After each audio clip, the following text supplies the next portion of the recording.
रत्न केवल आभूषण नहीं, अगर आप इन्हें धारण करते हैं तो ये आपकी जिंदगी बदल सकते हैं। लेकिन कौन सा रत्न धारण करना है, इसी संदर्भ में श्रृंखला को आगे बढ़ाते हुए मेरे 10वें वीडियो में बात करते हैं मकर लगन की। वीडियो के अंत तक जरूर बने रहिएगा।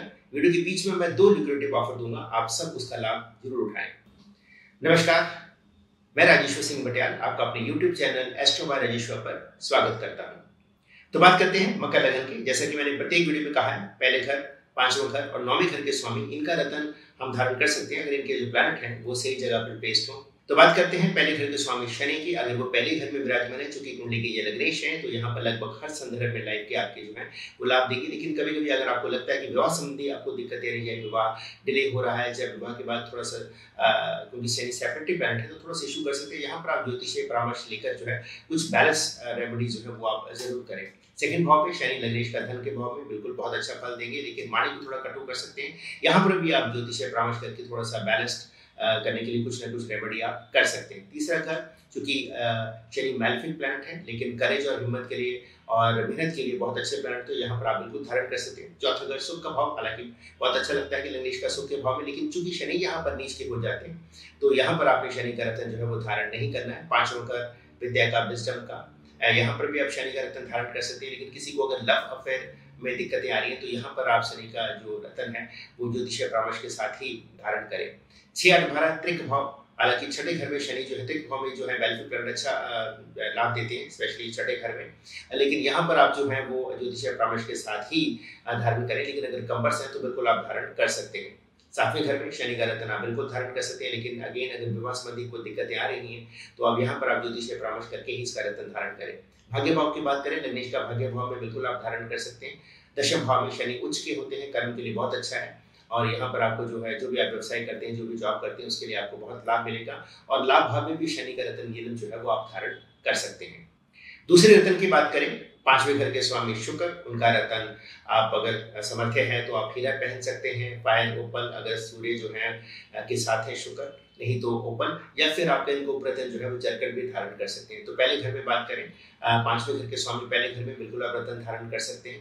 दूसरे घर में धन भाव में बिल्कुल आप धारण कर सकते हैं। जो भी आपका विद्या है, जो भी आपकी विजडम है, धन अर्जित करने में बिल्कुल लाभ होगा। तीसरा घर, हालांकि यहाँ पर शुक्र जो है वो उच्च के होते हैं, लेकिन चूंकि बेनिफिट प्लैनेट है तो यहाँ पर आप थोड़ा सा अवॉइड करें, या ज्योतिषीय परामर्श के साथ अगर यहाँ पर कोई राजयोग है तभी आप इसका रत्न जो है वो धारण करें। चौथे घर में सुख के भाव में बिल्कुल आप जो है रत्न धारण कर सकते हैं। 5वें घर में शुक्र जो है वो सब राशि के हैं, इनका रत्न आप बिल्कुल धारण कर सकते हैं। 6, 8वें घर में शुक्र अगर कंबर्स होते हैं सूर्य की युति में तभी आपको धारण करना है। 7वें घर में सूर्य का रत्न आप धारण कर सकते हैं। लेकिन अगर शादी में कोई दिक्कत आ रही है, ट्रस्ट के इशू आ रहे हैं, तो यहाँ पर आप ज्योतिषीय परामर्श जरूर लें। बात करें 9वें घर की, 9वें घर में 5वें घर के स्वामी शुक्र, हालांकि एक तरह का राजयोग बनता है, लेकिन चूंकि शुक्र यहाँ पर नीच के हो जाते हैं तो यहाँ पर आपने शुक्र का रत्न धारण नहीं करना है। 10वें भाव में बिल्कुल शुक्र की जो है वो सब राशि के हैं, यहाँ पर आप रत्न बिल्कुल धारण करें। जो भी आपने पढ़ाई करी है, विद्या ली है, उसका जो है धन अर्जित करने में, कामकाज में बिल्कुल आपको शुक्र का रत्न जो है वो लाभ देगा। और लाभ भाव में भी पंचमेश को जो है आप धारण कर सकते हैं। तो बात करते हैं तीसरे रत्न की, 9वें भाव के स्वामी बुध। लेकिन जैसा कि मैंने वीडियो के शुरू में कहा था कि मैं आपको 2 लुक्रेटिव ऑफर दूंगा, तो जिनका भी नाम H, I या Y पर है और उनको अभी भी लगता है कि ये रत्न कौन सा चुने, उनको चुनाव करने में दिक्कत आ रही है, तो वो कमेंट बॉक्स में कमेंट करें और स्क्रीनशॉट मेरा नंबर 9780111374 पे मुझे व्हाट्सएप करें और मैं जरूर सजेस्ट करूंगा। और जो पहले 10 कमेंट हैं उनको अगर किसी भी तरह की लाइफ में कोई दिक्कत आ रही है, चाहे वो लव अफेयर है, चाहे वो करियर है, चाहे वो संतान संबंधी किसी भी तरह का हेल्थ संबंधी कोई दिक्कतें आ रही है, तो एक प्रश्न का जवाब मैं जरूर दूंगा।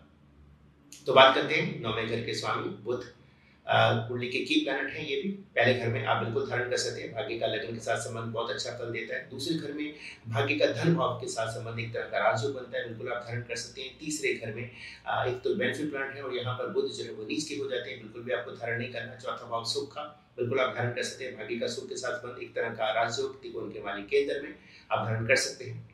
5वें घर में त्रिकोण के मालिक त्रिकोण में, ये भी एक तरह का राजयोग है। आपका भाग्य जो है वो आपकी विजडम, आपकी विद्या के साथ जुड़ता है, बिल्कुल आप धारण कर सकते हैं। त्रिक भाव में 6, 8, 12 में अगर यहाँ पर बुध कंबर्स होते हैं, उसी सूरत में आपने जो है वो इनका रत्न जो है वो धारण करना है। नौवें भाव में हालांकि बुध यहाँ पर एक्सॉल्टेड होते हैं, लेकिन अगर वो अकेले हैं, ज्यादातर बुध जो है वो सूर्य या शुक्र के साथ होते हैं, लेकिन अगर वो अकेले हैं, अनुमांशों में भी अकेले हैं, तो यहाँ पर भी आप बुध का रत्न जो पन्ना है ज्योतिष या परामर्श के साथ ही धारण करें। डिसीजन मेकिंग में कभी कभी जो है एक्सॉल्टेड बुध जो है वो जल्दी से फैसला करवाता है और फैसले कभी कभी गलत भी होते हैं। तो यहाँ पर क्योंकि बुध एक कुमार प्लैनेट है, तो किसी न किसी के साथ अगर हो तो फिर वो अच्छा फल देता है और एक तरह का राजयोग भी बनता है। 10वें भाव में बिल्कुल आप बुध का रत्न पन्ना धारण कर सकते हैं। आपका जो कर्म है आपके भाग्य के साथ जुड़ता है, और लाभ भाव में भी बुध का रत्न जो है वो आप धारण कर सकते हैं।